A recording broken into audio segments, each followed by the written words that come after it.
जय श्री हरि। भक्तों, आप सभी का स्वागत है, अभिनंदन है आपके अपने चैनल पर। आज हम भाई दूज की पारंपरिक कथा सुनेंगे। चलिए आरंभ करते हैं अपनी कथा।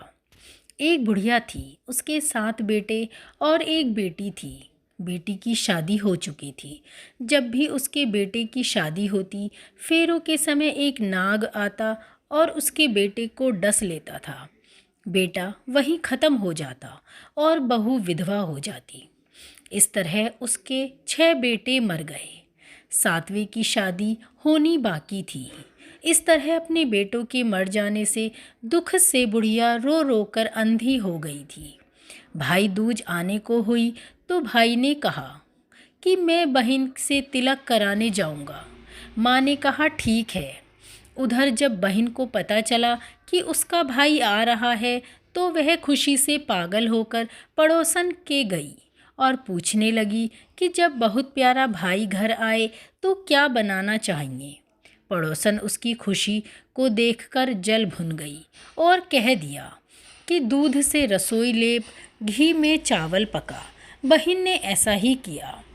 उधर भाई जब बहन के घर जा रहा था तो उसे रास्ते में सांप मिला। सांप उसे डसने को हुआ। भाई बोला, तुम मुझे क्यों डस रहे हो? सांप बोला, मैं तुम्हारा काल हूँ और मुझे तुमको डसना ही है। भाई बोला, मेरी बहन मेरा इंतज़ार कर रही है। मैं जब तिलक करा के वापस लौटूंगा तब तुम मुझे डस लेना। सांप ने कहा, भला आज तक कोई अपनी मौत के लिए लौट के आया है क्या जो तुम आओगे? भाई ने कहा, अगर तुझे यकीन नहीं है तो तू मेरे झोले में बैठ जा।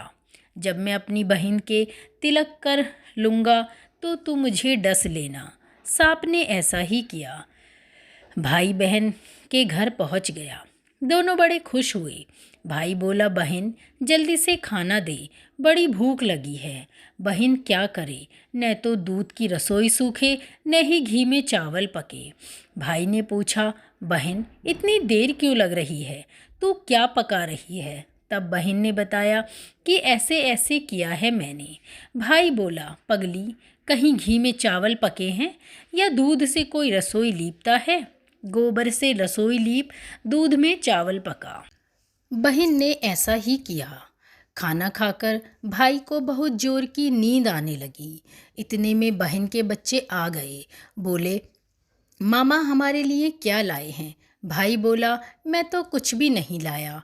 बच्चों ने जैसे ही झोला खोला और उसमें एक हीरे का हार निकला।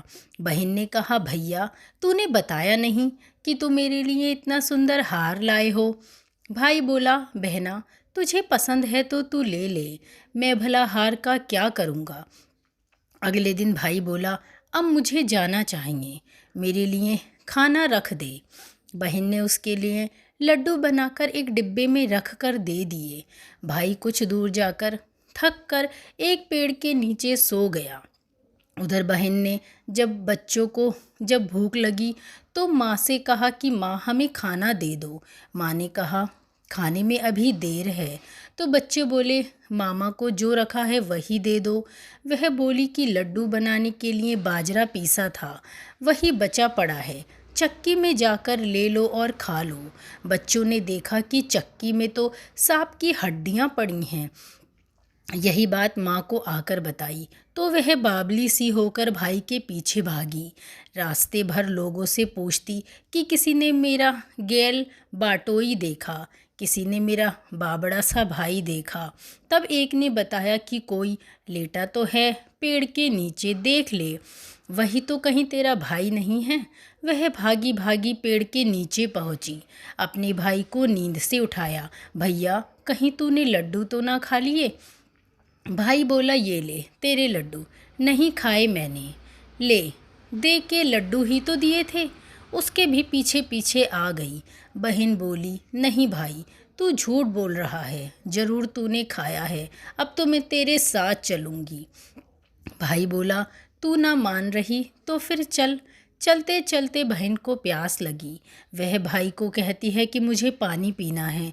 भाई बोला, अब मैं तेरे लिए पानी कहाँ से लाऊं?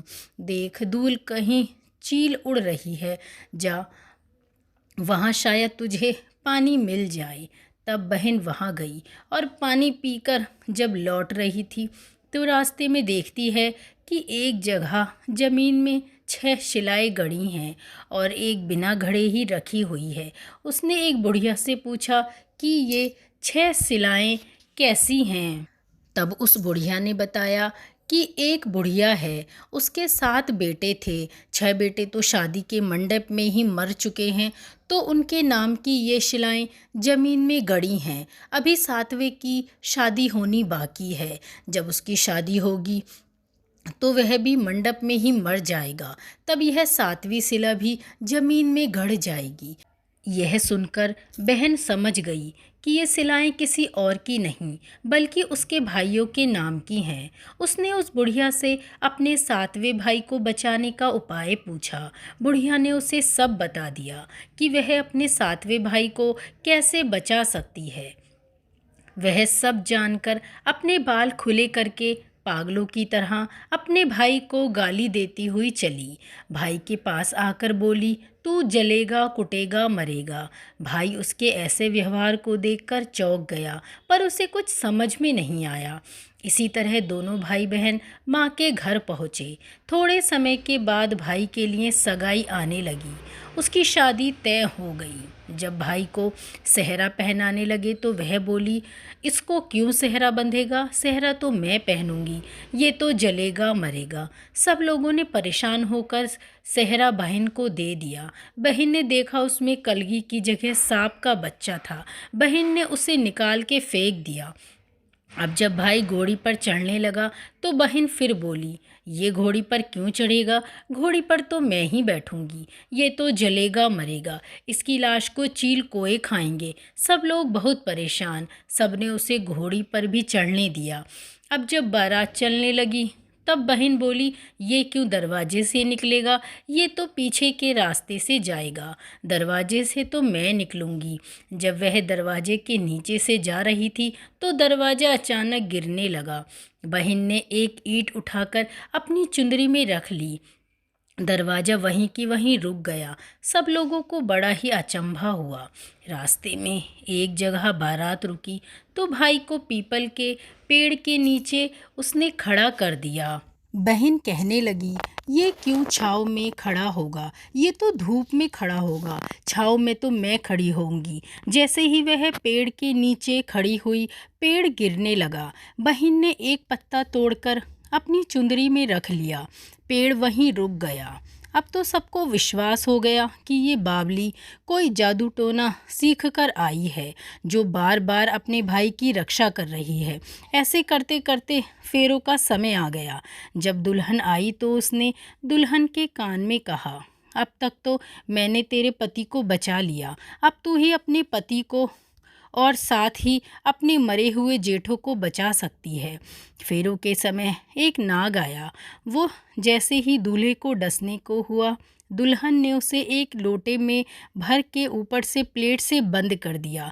थोड़ी देर बाद नागिन लहर लहर करती आई। दुल्हन से बोली, तू मेरा पति छोड़। दुल्हन बोली, पहले तू मेरा पति छोड़। नागिन ने कहा, ठीक है, मैंने तेरा पति छोड़ा। दुल्हन बोली, ऐसे नहीं, पहले 3 बार बोल। नागिन ने 3 बार बोला। फिर बोली कि अब मेरे पति को छोड़। दुल्हन बोली, एक मेरे पति से क्या होगा? हंसने बोलने के लिए जेठ भी तो चाहिए। मेरे जेठ को छोड़। नागिन ने जेठ के प्राण दे दिए। फिर दुल्हन ने कहा, एक जेठ से लड़ाई हो गई तो एक और जेठ को छोड़। वो विदेश चला गया तो तीसरा जेठ भी छोड़। इस तरह एक एक करके दुल्हन ने अपने 6 जेठ जीवित करा लिए।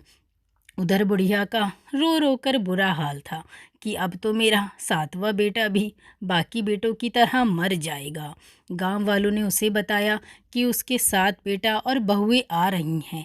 तो बुढ़िया बोली, अगर यह बात सच हो तो मेरी आंखों की रोशनी वापस आ जाए और मेरे सीने से दूध की धार बहने लगे। ऐसा ही हुआ। अपने सास बहू बेटों को एक साथ देखकर वह बहुत खुश हुई। बोली, यह सब तो मेरी बाबली का किया है, कहाँ है मेरी बेटी? सब बहन को ढूंढने लगे। देखा तो वह भूसे की कोठरी में सो रही थी। जब उसे पता चला कि उसका भाई सही सलामत है तो वह अपने घर को चली। उसके पीछे पीछे सारी लक्ष्मी भी जाने लगी। बुढ़िया ने कहा, बेटी पीछे मुड़ के देख, तू सारी लक्ष्मी ले जाएगी तो तेरे भाई भाभी क्या खाएंगे? तब बहन ने पूछा कि और पीछे मुड़ के देखा और कहा, जो माँ ने अपने हाथों से दिया वह मेरे साथ चल, बाद वाला बाकी का भाई भाभी के पास रह जा। तो इस तरह एक बहन ने अपने भाई की रक्षा की और एक नहीं अपने सातों भाइयों को जीवित कराया। तो ये थी भाई दूज की पौराणिक कथा, जो कि अक्सर बहुत घरों में सुनी जाती है। और एक भाई दूज की दूसरी कथा भी है जो यम की कथा है। तो दोस्तों, अगर आप वो दूसरी वाली कथा सुनते हैं तो आपको वो भी हमारे चैनल पर मिल जाएगी। धन्यवाद।